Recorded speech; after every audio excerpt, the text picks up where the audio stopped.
ప్రియమైన శ్రోతలకు వందనాలు. Word of life Telugu Christian పాడ్కాస్ట్కి స్వాగతం. చరిత్రలో కొన్ని క్షణాలు కాల గమనాన్ని మారుస్తాయి. ఒకే సమయంలో ప్రాముఖ్యమైన వస్త్రాలు చెరగడం, కానీ ఒక వస్త్రం మాత్రం అస్సలు చీలకపోవడం వెనుక ఎంతటి దైవిక వ్యూహం ఉందో మనం ఎప్పుడైనా గమనించామా? ఈరోజు ఆ రహస్యపు పొరలను 4 ఘట్టాలుగా విషయాన్ని తెలుసుకుందాం. మొదటి ఘట్టం, అహరోను వస్త్రాల పవిత్రత గురించి తెలుసుకుందాం. వేల సంవత్సరాల క్రితం సీనాయి కొండ మీద దేవుడు మోషేకు ఒక వింతైన ఆజ్ఞ ఇచ్చాడు. నిర్గమకాండము 28వ అధ్యాయం 2వ వచనంలో చెప్పబడినట్లు అహరోను కోసం మహిమయు అలంకారమును కలిగిన వస్త్రాలను చేయమన్నాడు. ఆ వస్త్రాలు కేవలం బట్టలు కావు, అవి దేవుని పరిశుద్ధతకు ప్రతిరూపాలు. అందులో ఉన్న నీలవర్ణం ఆకాశాన్ని, రత్నాలు ఇశ్రాయేలుల 12 గోత్రాలను సూచిస్తాయి. అయితే ఇక్కడ ఒక భయంకరమైన నిబంధన ఉంది. లేవియ కాండము 21వ అధ్యాయం 10వ వచనం ప్రకారం ఏ పరిస్థితిలోనూ ప్రధాన యాజకుడు ఆ వస్త్రాన్ని చింపకూడదు.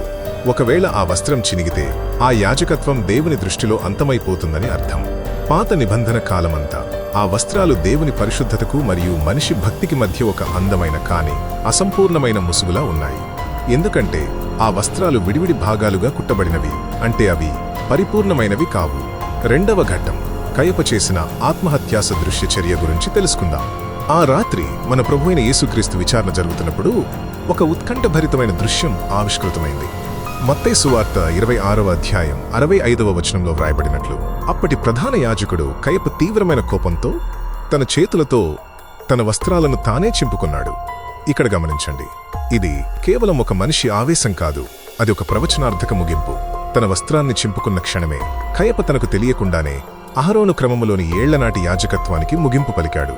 దేవుడు ఆ రోజే పాత నిబంధన యొక్క అతుకుల నీతిని మరియు మనుషులు కల్పించుకున్న మతపరమైన ఆచారాల ముసుగును తిరస్కరించాడు. మానవ యాజకత్వం తన అర్హతను కోల్పోయింది. మూడవ ఘట్టం, ఆ కుట్టులేని నిలువుటంగి రహస్యం గురించి తెలుసుకుందాం. కయప వస్త్రం చినిగిపోగా గొల్గొత్తా కొండ మీద శిలువ కింద ఏం జరుగుతోందో తెలుసా? యోహాను సువార్త 19వ అధ్యాయం 23వ వచనంలో చూస్తే, సైనికులు యేసయ్య వస్త్రాలను పంచుకున్నారు, కానీ ఆయన ధరించిన ఆ కుట్టులేని అంగీని మాత్రం చించలేకపోయారు. బైబిల్ వివరిస్తోంది, ఆ అంగీ పైనుండి అల్లబడినది. ఇక్కడ మర్మమేంటంటే, భూమి మీద మనిషి తయారు చేసిన యాజకత్వం కయప ద్వారా చినిగిపోయింది, కానీ పరలోకం నుండి వచ్చిన యేసయ్య యాజకత్వం చెక్కు చెదరకుండా ఉంది. ఆ సైనికులు దానిని చించాలని ప్రయత్నించారు, కానీ దేవుని శక్తి దానిని కాపాడింది.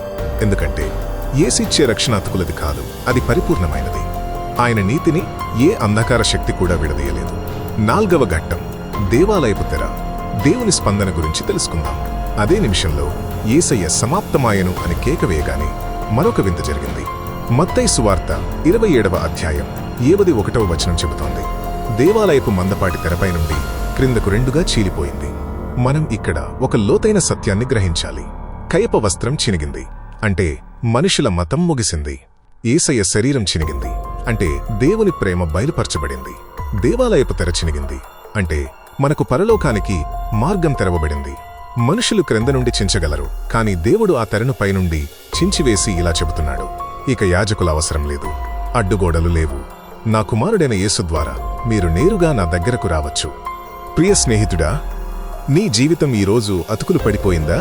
నీ భక్తి చినిగిన వస్త్రంలా, లోపాలున్న బ్రతుకులా అనిపిస్తోందా?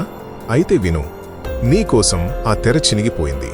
నీ ప్రధాన యాజకుడైన యేసు ఆ చీలని నీతి వస్త్రాన్ని నీకు ధరింపజేయడానికి సిద్ధంగా ఉన్నాడు. నీవు ఇక బయట నిలబడాల్సిన పని లేదు, నీ పాపాలను దాచుకోవాల్సిన అవసరం లేదు. యేసయ్య రక్తంలో కడగబడి ఆ పరిపూర్ణమైన అంగీని ధరించుకుని ధైర్యంగా దేవుని సన్నిధిలోకి ప్రవేశించు. ఆయన నీతి నిన్ను కప్పుతుంది, ఆయన ప్రేమ నిన్ను నడిపిస్తుంది. ఈరోజు మన పోడ్కాస్ట్ సారాంశం ఒక్కటే, అహరోను వస్త్రం కేవలం ఒక నీడ, కయప వస్త్రం మనిషి వైఫల్యానికి గుర్తు, యేసయ్య కుట్టులేని అంగీ దేవుని అచంచలమైన ప్రేమకు సాక్ష్యం, చినిగిన తెర మనకు దేవుని సన్నిధికి ఇచ్చిన ఉచిత ప్రవేశం.